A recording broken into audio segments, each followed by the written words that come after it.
Hello and welcome to USF College Daily. I'm Jacob Van Engen.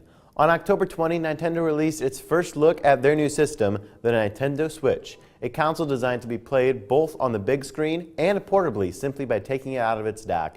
Certainly much was revealed in their trailer that got Nintendo gamers all over the world excited about this new system. This includes teasers for the new Zelda game, Breath of the Wild, what seems to be an undisclosed 3D Mario title, and the teaming up with the game developer Bethesda to bring titles like Skyrim and Fallout to the Switch.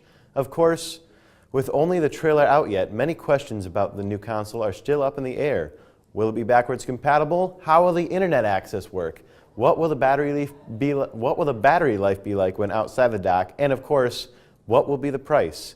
Nintendo prides itself in being on the cutting edge of console creativity. The Nintendo Switch certainly fits that profile.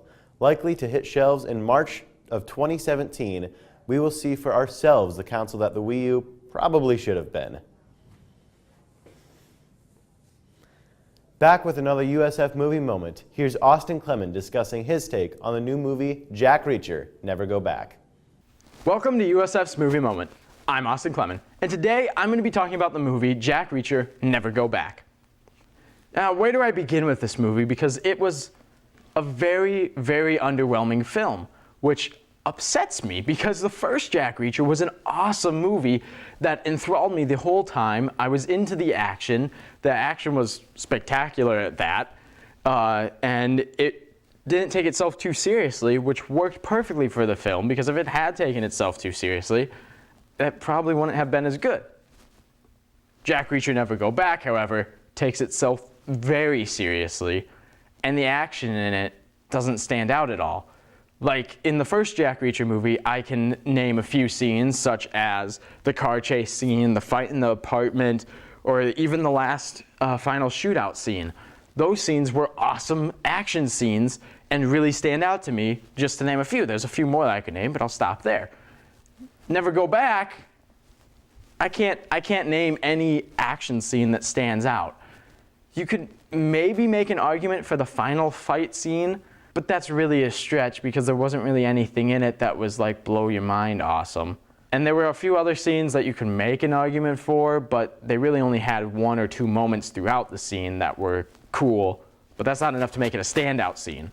The best thing about the movie Jack Reacher Never Go Back is Cobie Smulders' performance. She actually seemed like she wanted to be there and was at least trying. Tom Cruise, on the other hand, just seemed like he was phoning it in and not really giving it his all. And then the actress, Danica Urosha, who played the character that may or may not be Tom Cruise's daughter in the movie, she was just annoying. Like, her only purpose for being in this movie seemed to be to do something stupid so that way the villains could find them. And if she wasn't there, and if they just like gave her the boot, got her out of there, the movie could have been done that much sooner. That brings me to the villains of the movie, which the main villain was like sort of supposed to be Jack Reacher's equal, but was really just whatever the plot needed him to be, and it never gave a reason as to why he was this way or why he was as good as he was. He just was. And you were supposed to accept that, and that's like, what? I don't know. No. Oh, how'd he know that? How'd he, like, what? And then you find out that this main villain isn't even the main villain.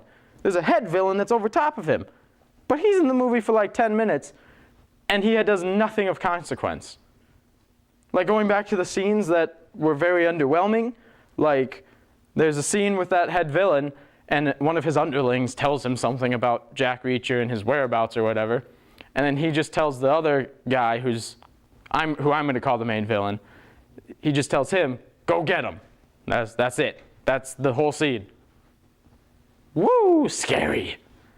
And then there's a scene in the movie that's supposed to be like an emotional payoff scene. It's supposed to bring tears to your eyes, and it's between Jack Reacher, aka Tom Cruise, and Danica Urosha, who plays his may or may not be daughter.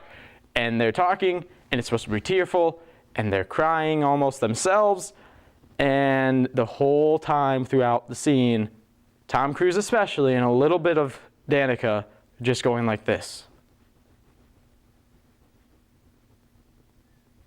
the whole time. And then it cuts to the back of Tom Cruise's head, and he'll be like this when the camera's on him. And then it cuts to the back, and his head's just still. And then he'll realize that his head is still, and then you'll just see him start to bob again.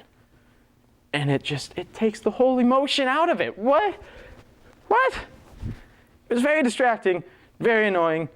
I didn't like it at all. So for those reasons, I'm never going back to theaters to see it again. And I implore you, don't go see it in theaters. It's a movie to be watched on TNT because it's not all bad, such as The Last Airbender or Batman v Superman, but it's also not that great. So if it's on TNT or FX, I'll probably watch it if there's nothing else on. But other than that, there's really no reason to go watch the movie. So for those reasons, I give it a 6.7 out of 10. With USF's Movie Moment, I'm Austin Clemen. Whether you do go see Jack Reacher or not, you should come back tomorrow for the next installment of USF College Daily. I'm Jacob Van Ingen.